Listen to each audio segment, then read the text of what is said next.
Welcome back, everyone, to another episode of the Educational AD Podcast.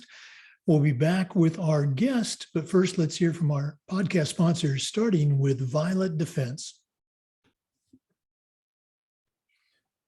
Violet Defense is dedicated to protecting our world from germs by bringing the power of UV disinfection to everyday spaces. Their patented technology enables them to harness the power of the sun to incorporate ultraviolet light into products and environments like never before. Whether you're ready to implement existing products, or if you'd like to explore researching and developing a custom deployment of their technology for your school, Violet Defense has the solutions and the experience you need. Thanks again to Violet Defense for sponsoring the Educational AD Podcast, and go to their website at violetdefense.com. We also want to thank Sideline Interactive. I've told you before, we actually have a Sideline Interactive video score table in our gym, and our coaches love it. It's a great product. You know, it's becoming harder and harder to fund an athletic department these days, but Sideline Interactive's indoor scoring tables and video boards can generate $10,000 or more every year while creating excitement in your gym and the ultimate game day experience for your student athletes. Go to sidelineinteractive.com or call 832-786-0302 to schedule a live web demo to see their tables and boards in action and find out exactly what these fantastic products can do for you. You can also email them at sales@sidelineinteractive.com. That's sales@sidelineinteractive.com. We also want to thank Wall of Fame. Wall of Fame by Vital Signs has a mission to bring your school's legacy to life. They provide a variety of interactive touchscreen options and an extensive library of templates to make it easier than ever to recognize the athletic achievements of your students, both past and present. For ideas on how to showcase your school's diverse history, along with your proudest moments, visit vitalsignswalloffame.com. Or to learn more and get started on your own digital Wall of Fame tribute, call them at 614-981-3589 or email them at sales@vitalsignswalloffame.com. That's sales@vitalsignswalloffame.com. We also want to thank Huddle. Huddle, we power sports. More than 180,000 teams, including the very best in the world, are using Huddle to elevate the performance of their teams and their athletes using video and analytics. Huddle is a complete performance platform. They have online tools, mobile and desktop apps, smart cameras, including the Huddle Focus. We have a Huddle Focus in our gym, and our coaches love it. Analytics, of course, and a whole lot more. Huddle's built for every level of play, from the youth programs up through high school and college, and even on into the professional ranks. You're in pretty good company with over 6 million users, including your student athletes, a lot of their parents, and definitely the coaches of the college and university teams that you're trying to get your kids recruited to. If you want to find out more about how your school can become a member of the Huddle team, go to huddle.com and talk to their professionals. Remember, Huddle, we power sports. We also want to thank Athletic Surveys by Lifetrack for sponsoring the Athletic Director's Toolbox segment of the podcast. Athletic Surveys by Lifetrack are a quick, easy, and affordable way to collect comprehensive data that allows you to evaluate and improve your athletic program. Athletic Surveys by Lifetrack also gives the 95% of your players and your parents who really love your program a voice, and helps demonstrate the importance that a positive athletic experience has for them. Go to athleticsurveys.com and check out their testimonials, and then give them a call at 1-800-738-6466, or you can email them at info@athleticsurveys.com to get started. Athletic Surveys by Lifetrack. Let them help you take your athletic program from good to great. We also want to thank Hometown Ticketing, the leading digital ticketing provider to schools and colleges. You can learn more at hometownticketing.com, and make sure you check out our podcast every other Wednesday with Jessica Upchurch's segment, What's Up with Upchurch, as she shares some tips and tricks for hometown ticketing users. Hometown Ticketing, simple and easy online ticketing. Welcome back, everyone, to another episode of the Educational AD Podcast. We've got a real treat today. We're going back to my home state, to the great state of Oregon, and we're going to be visiting with Heather Seeley Roberts. Coach Roberts is the head boys basketball coach at Lincoln High School in Portland, Oregon, and it's significant in a couple of ways. She has a tremendous athletic and coaching background that she's going to share with us later on, but she's the first woman to be the head coach of an 8A basketball program in the state of Oregon. And a few years ago, when she was the head coach at Yamhill Carleton High School, who she took to the state championship, she was the first woman in 80 years to coach a boys varsity program. So quite a trailblazer. And I'm going to let her tell you a little bit more about herself. Heather Seeley Roberts, welcome to the podcast. Thank you very much. I do have to make one correction. We're 6A. That's the biggest we have in Oregon. We're not as big as Florida yet. So on the 6th. So I grew up in Corvallis, Oregon, and I got interested in basketball and coaching when I went to watch an Oregon State, my favorite team ever. Went to watch them play, and I remember getting an autograph on a popcorn box from one of the women players, and I was like, this is what I want to do. So I started playing. I played all through high school, and really had a good experience, and then played a year. And I went to Crescent Valley High School in Corvallis, and then had a year where I played at Lewis and Clark College. And at that time, that was Division III. And then I transferred to Oregon State, and I'm not a Division I athlete. So I started coaching back at my alma mater, Crescent Valley, with my high school coach, Craig Ellingson, who I consider one of the greatest coaches ever. And what I really liked about Craig is that he treated girls like athletes and not like girls. And what I mean by that is I felt like in the 80s, that's when I grew up, went to high schools in the 80s. And I felt like some coaches didn't have as high as expectations for girls because they were girls, and maybe they couldn't go as hard or couldn't be as tough. And I didn't see that until I went to my first, after I left Crescent Valley, then I went to my first teaching coaching job, which was at David Douglas High School in Portland. And the coach at that time, I felt, treated the girls like girls and didn't have as high as expectations. So, and I was the freshman coach there. And after a year, Ashland High School called my high school coach, Craig, and said, hey, would you be interested in coming to coach? And he said, no, but I know someone that might. So they got me the job. So I started head coaching at 26. And so I took that foundation that Craig had taught me about treating girls like athletes. And so I had very high expectations for the kids. I went into a program that had only won 4 games the year before. They also had 2 6'3" girls. So we were able to get to playoffs that first year. And I had a really good run at Ashland High School, and we ended up going to the state tournament 3 times.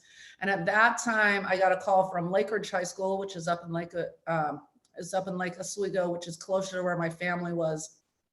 And they called, and so I went there for 5 years. And at that time, I coached the state player of the year for 3 years in a row. Her name's Jillian Harmon. She ended up playing Stanford and New Zealand Olympics, et cetera, and got 2nd, 3rd, and 4th at state. And then at that point, my own children were getting ready to go to high school. And so we ended up moving to a school we felt was a better fit for them at Canby High School. We coached there for 6 years. And then I went to a school in Salem called Sprague High School. And I'd always had a lot of success. So I'd been to playoffs. At that time, I'd coached 16 years. So I'd been in the state playoffs 15 out of 16 years. And then went to state tournament 6 times. And then I went to Sprague, which was the worst program in the state. I felt like I was a pretty good coach. And I went in there, and after a month, I realized it doesn't matter what kind of coach I am if kids don't know how to shoot, pass, and dribble. So it really changed my whole frame of mind about how do I still make this experience meaningful for the kids if we're not going to have even a chance to win most games and go to the state tournament. So I really delved into making practice really competitive, teaching the kids a lot of things, and making, I always did life skills, but it became, I think, more apparent then, because there's more to just playing basketball than the win losses, and it's about becoming better people. So I was actually only there for a year, and we actually did win 6 games. They'd only won 1 game the previous 2 years. So we won 6. And then I went out to visit my daughter, who was going to Southern Virginia University. It's a Division III school back on the East Coast. And I went to visit her, and they actually had a girls basketball, the women's basketball opening. They asked me to apply because they knew I coached. I love to interview and I love to talk. So anyways, I went in for the interview. I didn't think much about it, got the job. We decided to go out there. So I went out there for 4 years, really liked the Division III and liked Southern Virginia a lot.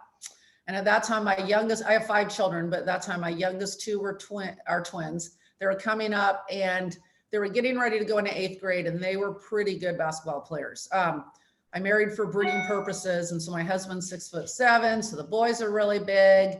And I was like, you know what? I've spent so much time coaching other people's kids. I would really like to coach my own. So at that point, we would come back to Oregon every summer, and I would work because my husband's job was still in Oregon. So we'd come back and I'd work a lot of basketball camps. And so I still had a lot of connections in the state. So I started talking to people about, hey, what would you think of a woman coaching boys? And some people are like, no, that wouldn't work. And I was like, well, why wouldn't it work if men coach girls? That doesn't make any sense. And then other people were like, yeah, I don't see why that wouldn't work. And the conversation that stuck out the most was an athletic director from Sutherland, and that's a 3A school, which in Oregon is about 300 kids. And he said, you know what, we don't get people with resumes like you at the 3A level. You should really look at a small school. So I was back in Virginia. I started applying for schools or applying for jobs. And one of my references called and said, hey, Yamhill Carleton is hiring. So I applied for the job, did the interview on Zoom, got offered the job. We flew back to Oregon. I didn't even know Yamhill and Carleton are actually 2 separate towns, which I did not know because all my coaching in the girls had been at 6A level. So anyways, we went out there, we took the job, and I said, hey, we may get a little bit of attention for this. And they said, well, we also should probably tell you we only won 3 games last year and we just graduated 9 seniors. And I was like, super. So you just hired the first woman and we're going to be bad. And we were bad. But what I had learned at Sprague and also at Southern Virginia, I also took over a program that wasn't really great, is I had been able to establish certain things that I wanted for my program that I'll talk about later here. So I was able to build that. And so that was the 3rd program that I'd kind of built. So anyway, so we were there. And my first year, my boys were in 8th grade, so they weren't even on the high school team, but it was good for me to establish myself, I feel, as a coach before they came in.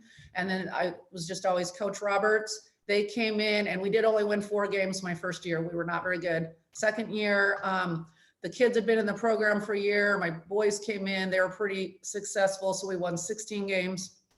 And then the pandemic shut us down.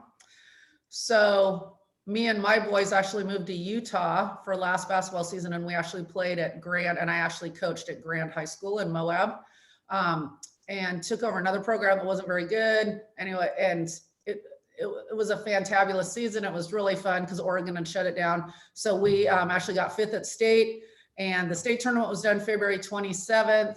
Oregon opened back up for school. Yamhill, Oregon opened back up March 1st. We came back. Then we got a little mini season in Oregon for 7 weeks, and we won the state tournament. And then Portland called, so they called, and they had just lost their coach at Lincoln. And so I was really happy at Yamhill Carleton, but we felt that it would be a good challenge for myself and for the boys to go to the 6A level. And in Portland, it's considered the best league in the state. A lot of good basketball, so we went ahead and took it, and here I am. And now I'm on your podcast. Yeah, I saw the article about you had just been hired at Lincoln High School and they had a little bit of your background. That's when I reached out to you this summer.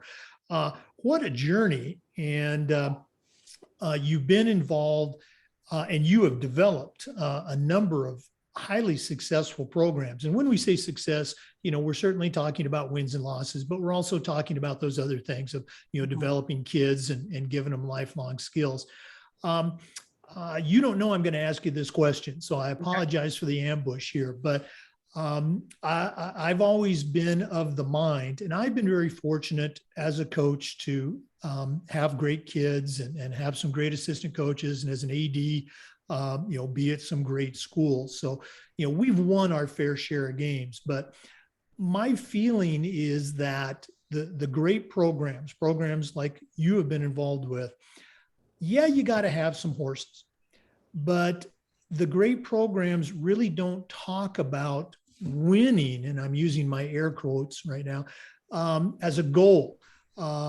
They do the things that put them in a position to be successful, and the winning is just a byproduct. Now, for someone who, unlike me, has some state championship hardware to their name, would you agree with that assessment, or am I completely off base? I think it depends. I do talk about winning, but I also try to temper that with where is my team at? And to me, winning is, I think that's probably true. It's a byproduct of doing certain things. And so for us, that means commitment, hard work, and coachability. Absolutely. And so we've come down to, that's kind of what I formulated at Sprague when I came, where I feel like I always had a pretty good coaching philosophy, but then I really solidified that, because I think if you don't have a good foundation, you're not going to be as successful as you can be. And I think one of my greatest gifts as a coach is I see kids and teams where they can be, and normally this is where they are. And my job is to push them to reach that. Now, whether I'm at Sprague and maybe our win, if we can get 5 wins, that's pretty good. Okay. If we're at Yamhill Carlton and I have the horses that year, a state title is there. And so I think, but that's a life skill, I think, is pushing that. If that kind of answers your questions. But I think we do both. The other thing I do is I always do a goal meeting with the kids, and I get the kids to tell me what goals they want to do. So when they said they want to win the state championship, for example, at practice, if we're not working very hard, then I would remind them, you guys set this goal to win the state championship. This effort is not going to get it done. So then that way you're able, so if you can get them to buy into your goals, then that way you can push them to remind them that they set it. Okay. Sometimes with some guidance from the coaches, obviously, but that we can push them to get there. Great stuff. I appreciate you sharing that. For listeners, we are visiting with Heather Seeley Roberts. She's the head varsity basketball coach at Lincoln High School in Portland.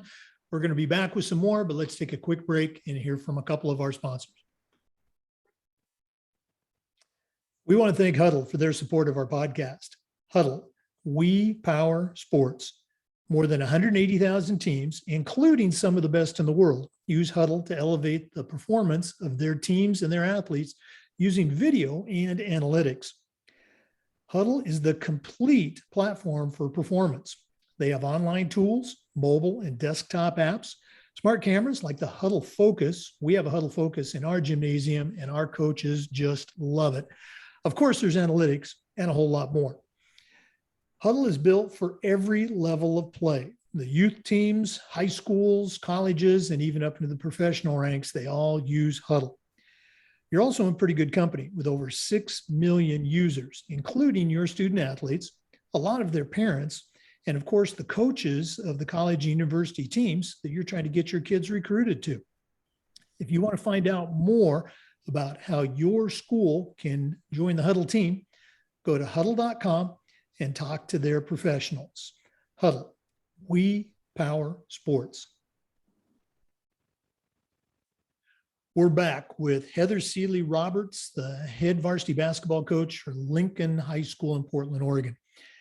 Coach, we always like to ask our guests about the mentors that they've had in their life. Leadership is such an important part of coaching and being an AD. So Who were some of your mentors? Maybe family members or coaches you've had growing up, or people you've worked with or worked for. The expression I like to use is, I still hear those voices in my head. So whose voice do you still hear? Well, obviously my parents are my first one, both my mom and dad. My mom was not a sports fan growing up, but she supported anything her kids did.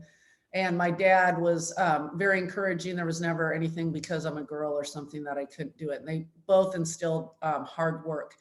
But I would say my number one basketball mentor is my high school coach, Craig Ellingson.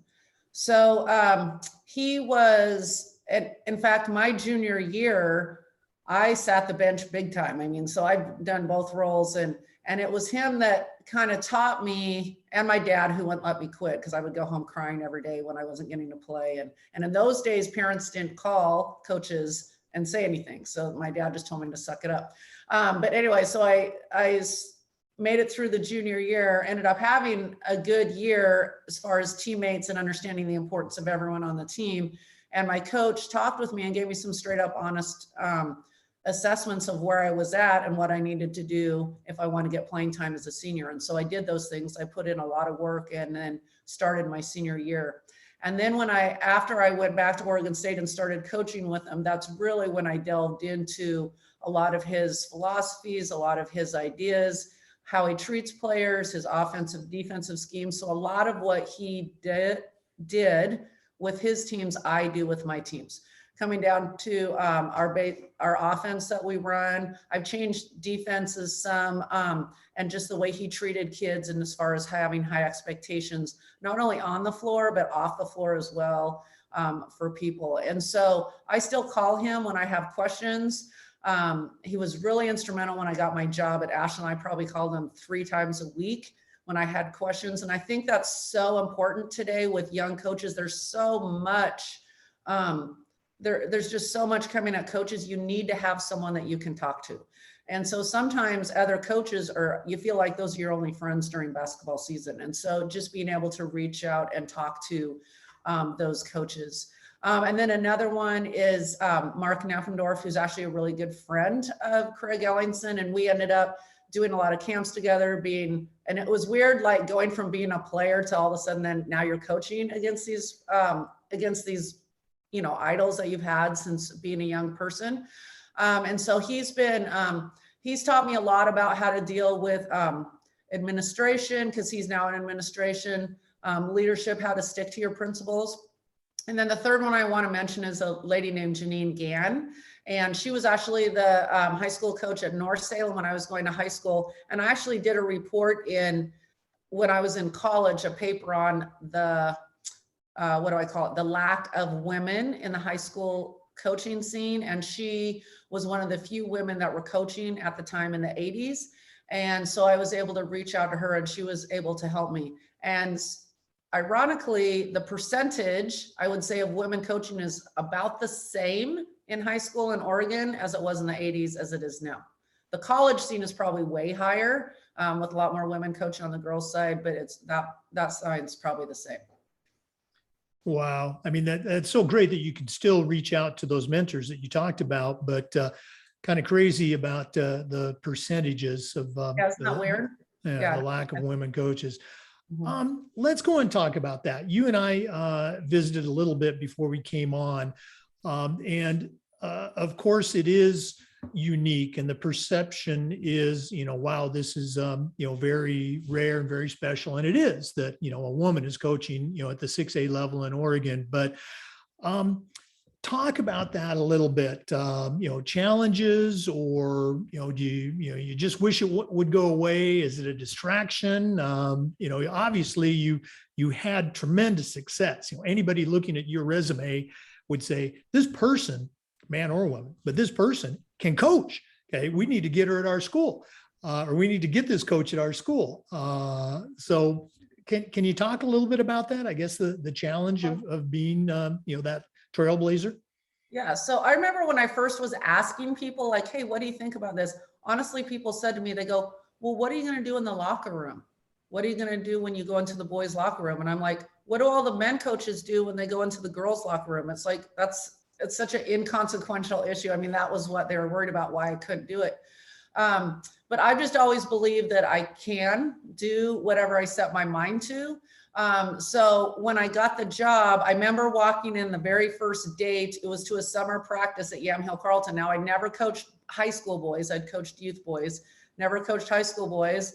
And I just, and the other funny thing was there was news cameras there at our very first summer practice. I mean, what summer practices have news cameras? But anyways, so I walk in and I just started in and just started treating them like I would girls or just like athletes. And I give those kids a lot of credit. And I don't know if it's because they hadn't been very good the year before, or they were just raised to be respectful or whatever, but they listened from the get-go. So I never felt like I was treated differently by my players than they would treat a man coach. But to be honest with you, I never saw them with a man head coach, so I don't know. But they always treated me with respect. They listened. Now, I had to be very specific about what being coachable was, with eye contact, acknowledging, and changing behavior. So I was very specific with that, but they were always very good about following. Some differences though, here's some differences though. When they get done with practice, the boys want to rip their shirts off. And then I say, I'm not talking to you if you don't have a shirt on, okay? Because I always expected my girls to wear a shirt over their sports bras. So they told them a sports bra is not a shirt, you need to wear. So I told the boys same thing. And then I call it look at me time. So at the end of practice, then we all have to practice dunking or practice our half court shots or practice whatever. And then coach, look at me, coach, look at me, coach, look at me. It seems like that's more of a boy thing than a girl thing. And then the other thing I've noticed is when you walk into a gym, and AD, you should really go look at this. You walk into a gym for girls practice and the girls are sitting down and they're playing on their cell phones. And the boys are up shooting, not shots you want them shooting in a game. Once again, it's the half court shots out of bounds on top of the bleachers. So they're shooting. That's another difference that I've noticed. But as far as playing and respectful, I haven't really found a bunch of differences. The only thing I would say physically, boys can, I never had a girl that could dunk, though I know that there are some out there. I never had any at the high school scene. So boys can jump higher, run faster, do some different things that way. And as far as other coaches, I just go in, I don't know if they treat me different, but I just go in like, we're going to be friends. And I just go up and start talking with them. And so I found my first year coaching, my better friends coaching, were other coaches that were also in the rebuilding stage of coaching. And they were the ones I thought that were most friendly to me and reached out.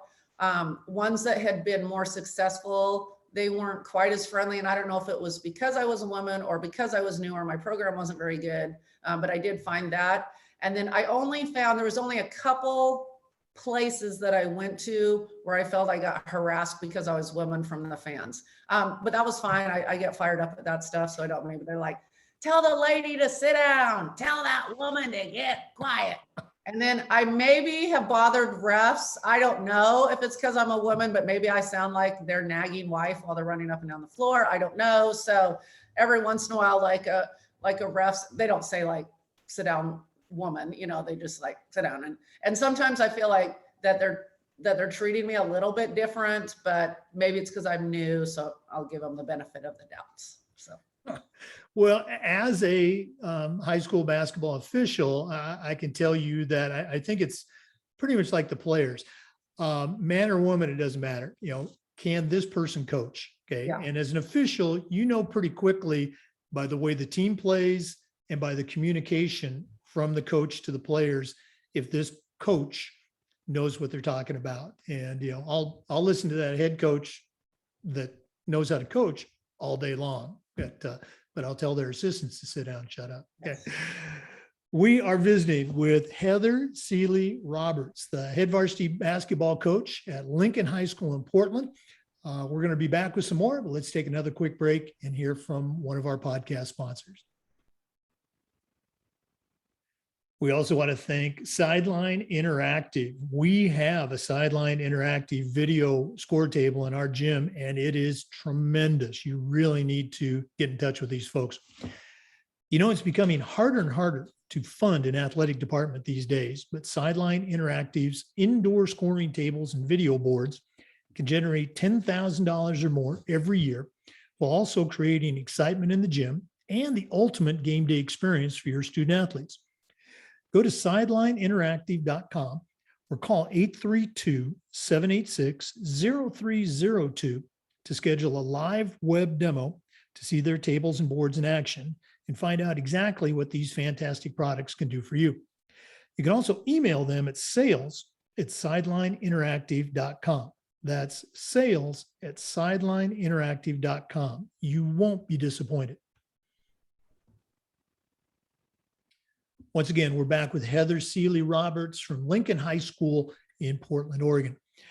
Coach, one of the things we like to do with the podcast is this idea of sharing best practices. So what are some things that you've been involved with, maybe even programs you've initiated at your schools that you're particularly proud of, that when people sit back and look at it, they would say, wow, that is really a best practice. Do you have anything you can share? Yeah, and that's interesting. So I was going to talk about those same things that I talked about earlier when I really framed what these three things about commitment, coachability, and hard work. To me, those are best practices because when I was able to, I talked about all those things, but when I was able to formulate them, and so now no kid can make any team at any program I've been to unless they meet those three things. And if they're not willing to work hard, be coachable, or be committed, then that's during basketball season, then they're not going to be part of the team. And then we go on to other things, obviously talent, athletic ability, et cetera, et cetera. And I think the other part that I've become better at over the years is this: what exactly is coachable? Because that's one of those words. A lot of times we throw these buzzwords or these words out here, and kids need to know exactly what they mean. And as I've developed my coaching, as I think I've become better over the years, I become more specific about what does this look like, because they need to know. So for me, like I said, it's the eye contact. So when I'm talking, I expect them looking. 2 is acknowledge. And so acknowledge is yes, coach, nodding your head. And then 3 is changing behavior. What is it not is offering me an excuse about why they did whatever. And so, or giving me a reason why. And so I really try to keep it all back there, because if kids aren't willing to learn, then it makes it very difficult, I think, for coaches to do their job. The other thing I become pretty good at, because I've dealt with a lot of programs and some programs in some, how do I put this, in some areas where families and parents have pretty high expectations. And so I try to be very transparent. So I have what I call a coach's packet that I put together, or an info packet that I give to, and in fact, I just had my meeting this week. So I give all the parents and kids an info packet to read with all our information. And then I give them a commitment sheet, which I expect them to read and then sign off. I also give them a calendar, and they write down any days that they will be missing from the calendar, so I can know that going in, because I want them to understand it's a commitment. And then one other thing I also have them fill out an info sheet. And this is one other thing that I've learned over the years is I'll put on the sheet, what team would you be willing to play for? And so that I put varsity, JV, or any on there. And I say, if you want to be part of the program, you're going to put any, but sometimes kids have certain expectations. And so I say, now, if you put varsity and you're not top skilled, you're telling me you don't want to be part of the program. And so I want them to think about really what they're saying. And I have a couple of times kids have put varsity and they haven't been there. And then they just say, I don't want to play. And I don't try to beg. I never try to beg kids to play, because if it's too much work and people are relying on them. And if they don't want to put the time and effort in, or they have these certain expectations that aren't going to be met, then it's going to be not a great season for them and possibly for the team. And so those are just some things that I've learned about best practices. The other thing I'm a big person into is conditioning. I believe in it. I know some coaches don't like it. I like it. And so I have some conditioning drills that I do every week. And when the kids, so one's called a pyramid drill and one called a 7-minute drill, and they're timed drills. And they're hard. They're really hard. But I think what it teaches is, 1, it gets you in shape, but 2, it makes kids mentally tougher. And I think that's one thing. Sports today is one of the few places where our kids can face adversity in a safe environment, because I think that we've taken away so many things that struggle for them, so they don't know how to deal with adversity. And so I think sports is one of those places. And conditioning is hard. It's supposed to be, but the kids take pride when they do it. Then when we're playing a game, then I'm like, hey, this is fourth quarter. Who's done the pyramid drill? Us, not them. And so you can get them to buy in. And then they also get a shirt when they meet these 2 times. So it's something that they accomplish, and then they wear these shirts and they're quite proud of themselves. And it's something that my players talk about, like my players from Ashland, now how long have I been coaching? 25 years later, then they'll go, oh, the pyramid, are you still making them do the pyramid? And so those kind of things that I think are little tweaks to whatever your program is, so that kids remember that. No, it's not, though it's hard, they do remember it with fondness. And so you want them to have some good things. So those are just some things that I've done to help maybe my life as a coach, me clear with the parents, and then to get the kids to buy in.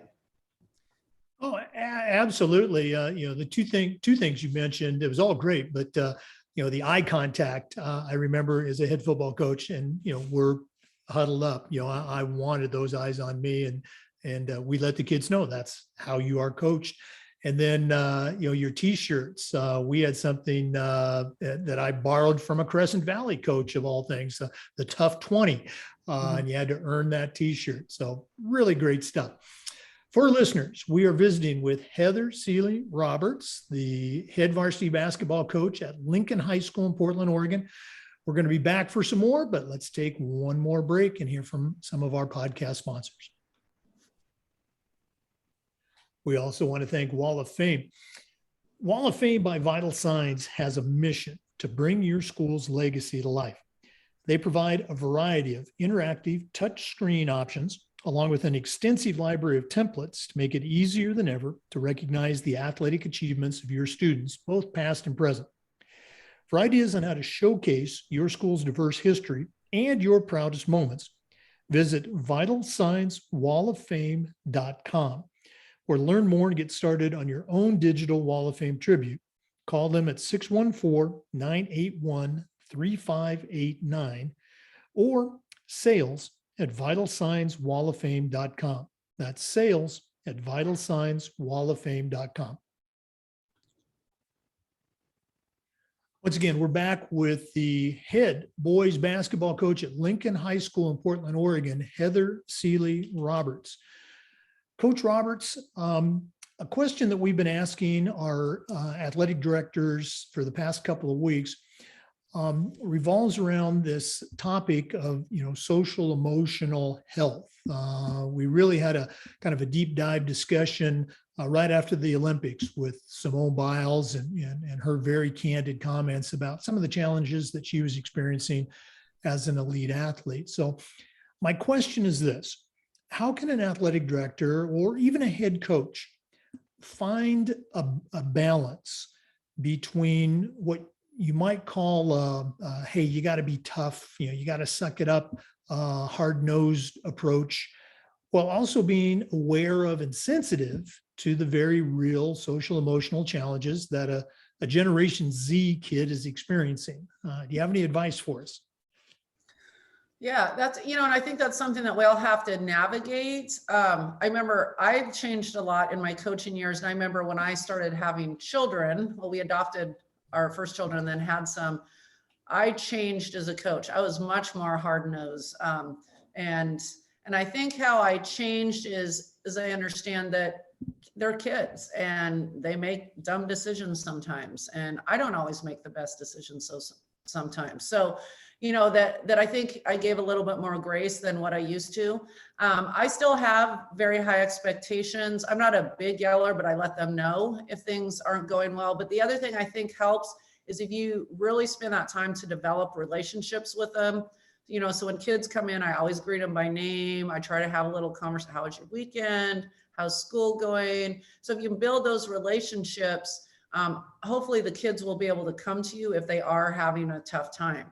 And some things. The other thing I encourage kids to do is life is tough, but basketball can be that escape. So when you step on the floor, that's your chance to, let all that extra stuff go. And, the endorphins that we get and being part of a team, I think that can be really positive for someone's well-being as well. And the other thing I think that kids need to know is they are valued no matter whether they're playing 32 minutes or 32 seconds. Each kid is very, very important. to part of the team. I played both roles, so I know both roles and they're both difficult, but that you're equally important and that you don't get your value by how much time you play. And so you want them to feel like they're a part of a team. And then I also, some other things that I do is I've always done, and I wasn't sure this was also something with boys, but I did do it with my boys 2 years ago, is I always did goal books. So I would put together, I had all their games written, and then I had the top, like, so let's say we were playing Milwaukee, and then the bottom was a little quote, and then the girls would write down their goals for that game. And some kids drew pictures, some kids just kind of wrote number goals, some kids used it like a journal. And then I would write, then at the end of every game, I would write comments back. And it was amazing how when I gave them the goal books the next day at practice, they'd rip them open and want to read what I wrote. And so I think kids want that feedback. So you need to find a way to give kids feedback and communicate with them. And, you know, the two positives with the negative, you know, that you don't want to sugarcoat things, but be honest, but also let them know what they are doing well. But I think kids value that and they want to feel valued, which I think can help with that emotional social learning, you know, that they are important to you and important to the team. Oh, absolutely. And there's so many ways, and you talked about the idea of, you know, coaching toughness, but also that part of that equation is the relationship that you've built with those kids over the course of the season. Really, really good stuff. We're going to take a break, and then we're going to come back and find out what Coach Roberts will put in her athletic director, or I guess we could say head coach, toolbox. Athletic Surveys by LifeTrack sponsors our AD Toolbox segment, and we'll be back in just a minute to find out what a state championship coach is going to put in her toolbox. Stay with us. Once again, we want to thank Athletic Surveys by LifeTrack for sponsoring the AD Toolbox segment of our podcast. Athletic Surveys by LifeTrack are a quick, easy, and affordable way to collect comprehensive data that allows you to evaluate and improve your athletic program. Athletic Surveys by LifeTrack also gives you access to the 95% of the players and the parents who really love your program. And it gives them a voice to help demonstrate the importance that a positive athletic experience has for them.